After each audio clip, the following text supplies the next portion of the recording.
People think being frugal means you're missing out, but for me, it's the exact opposite. Being frugal is the reason I have the life that I love. Frugal living isn't about being cheap. It's about being intentional with your money and your life. It's not about saying no to everything. It's about saying yes to the right things. For me, this goes deeper than money. I've always been frugal. And one of the biggest reasons is peace. Having an emergency fund, being ahead instead of behind, that matters for my health, my stress, and honestly, my everything. I never want to live in panic mode. Perhaps it's what I learned as a kiddo. My dad passed away. I was 9, and I'm the youngest of 4 girls. He didn't have life insurance. They had just bought their first home. And perhaps I learned from my environment. I knew I didn't want to live scared. Anyways, it made me who I am today, and I feel it's an important piece to share. Being ahead instead of behind is everything to me.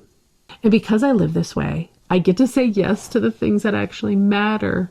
We take an annual vacation. I have mother-daughter days. I say yes to school trips. My kiddos get what they need, like braces. And most importantly, I get time with the people that I love.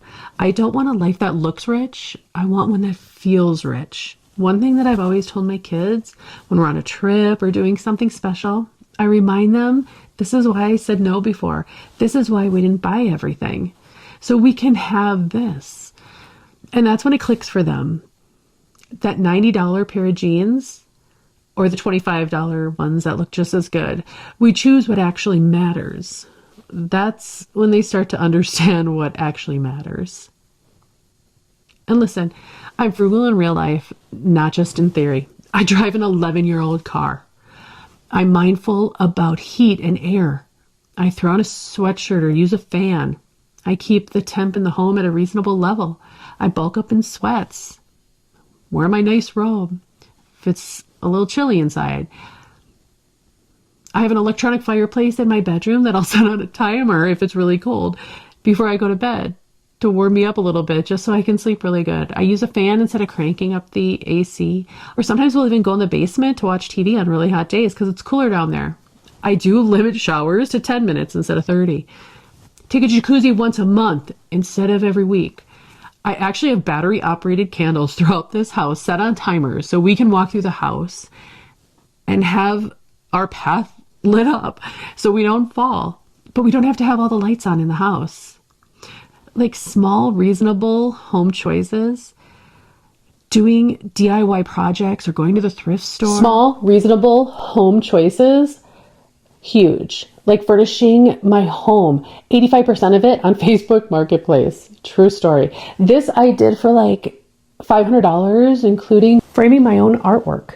I got these frames for half off with a coupon at Michael's.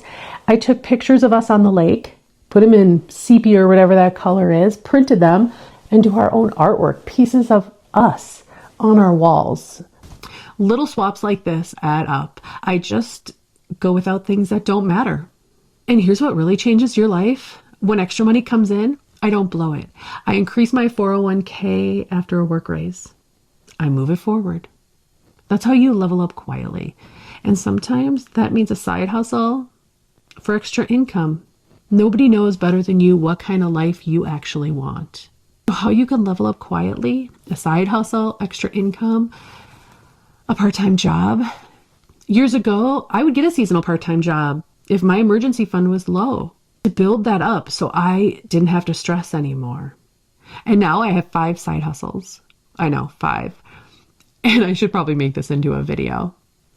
But the big message is this. Many people upgrade everything. My entire life, I've worked on reviewing and upgrading my priorities. It doesn't make me a better person. It makes my mind, my health, my life happier. So for me, it makes me better. And if you're feeling behind and stressed about money, maybe it's not about making more. Maybe it's about choosing differently. Choosing what really fills your happy bucket. That changes over time. Year by year, it changes.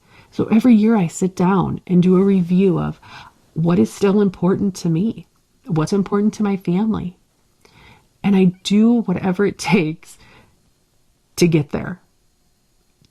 If it is a vacation and I don't have enough, I will get a part-time job. I am not going to let money have power over me.